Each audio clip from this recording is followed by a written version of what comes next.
Hello മച്ചാമാരെ ചങ്കളെ, നല്ലൊരു ദിവസം, നല്ലൊരു വൈബ്, നല്ലൊരു ഞായറാഴ്ച എല്ലാവർക്കും ആശംസിക്കുന്നു. അപ്പം ഇന്നെന്താ പരിപാടിയും ചോദിച്ചു കഴിഞ്ഞാൽ നമ്മളൊരു ടയർ റീസോൾ ചെയ്യുന്ന കടയിലാണ്. ഇതൊരു പഴയ ടയർ നമ്മുടെ ആ ടയർ റിമോട്ട് ചെയ്ത് നമ്മൾ കൊടുക്കുവാണ്. ആ റിമോട്ട് ചെയ്യുമ്പോൾ നമ്മൾ ഫുള്ള് ലെവലായിട്ട് ഇതേ കണ്ടിട്ട് ലെവലാക്കുക. ഫസ്റ്റ് സ്റ്റെപ്പ് എന്ന് പറഞ്ഞു കഴിഞ്ഞാൽ പഴയ ടയർ നമ്മൾ ഗ്രിപ്പ് ഉണ്ടാക്കുക, ബഫർ ചെയ്യുക എന്ന് പറയും. ഗ്രിപ്പ് ഉണ്ടാക്കി എടുക്കുകയാണ് ആദ്യമേ ചെയ്യുന്നത്. രണ്ടാമത്തെ സ്റ്റെപ്പിൽ നമ്മൾ ചെയ്യുന്നത് സൊല്യൂഷൻ കൊടുക്കുകയാണ്. 1 മണിക്കൂർ സൊല്യൂഷൻ തേച്ച് പിടിപ്പിച്ച് വെക്കുക. അതിനുശേഷം നമ്മൾ അടുത്ത പ്രോസസ്സ് എന്ന് പറഞ്ഞു കഴിഞ്ഞാൽ ത്രെഡ് ഒട്ടിക്കുകയാണ്. ത്രെഡ് നമുക്ക് മേടിക്കാൻ കിട്ടുന്നതാണ്.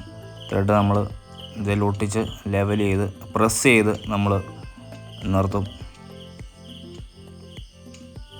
നമ്മുടെ ടയർ കണ്ടിന്യൂ ആയിട്ട് കറക്റ്റ് പോവുകയാണെങ്കിൽ 75 പൗണ്ട് സ്റ്റീം അവിടെ നിൽക്കണം. അപ്പം ഇവിടെ 100 പൗണ്ട് സ്റ്റീം കിട്ടും. അത്രയും വിറവും കാര്യങ്ങളും വേണം.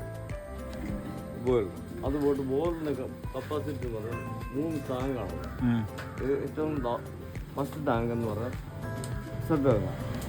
സെക്കൻഡ് സ്റ്റാൻഡ് അതെ ഏറ്റവും ടോപ്പ് വാട്ടർ പറഞ്ഞു സാർ.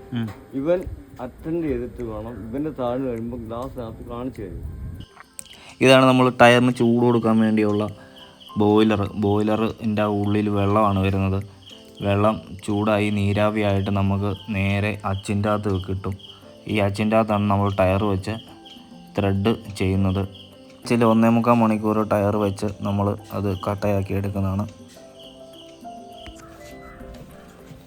ഇത് ഒരച്ച് ബട്ട് ചെയ്ത് റെഡിയാക്കി വെച്ചേക്കുന്നതാണ്.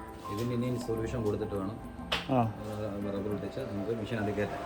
ഇത് ഓൾറെഡി കയറ്റി കട്ട ചെയ്തെടുത്ത് വെച്ചിരിക്കും. ഓക്കെ,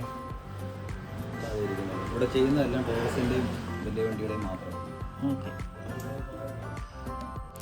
പത്തനംതിട്ടയിൽ നിന്നും വരുമ്പോൾ മാടവൻ എന്ന് പറയുന്ന സ്ഥലത്താണ് ഈ കട സ്ഥിതി ചെയ്യുന്നത്. വലിയ വാഹനങ്ങളുടെ ടയറാണ് ഇവിടെ കൂടുതലായും കട്ട് ചെയ്യുന്നത്. അപ്പോൾ പുതിയൊരു വീഡിയോ ആയിട്ട് കാണുന്നവരെ സീ യു, ടേക്ക് കെയർ.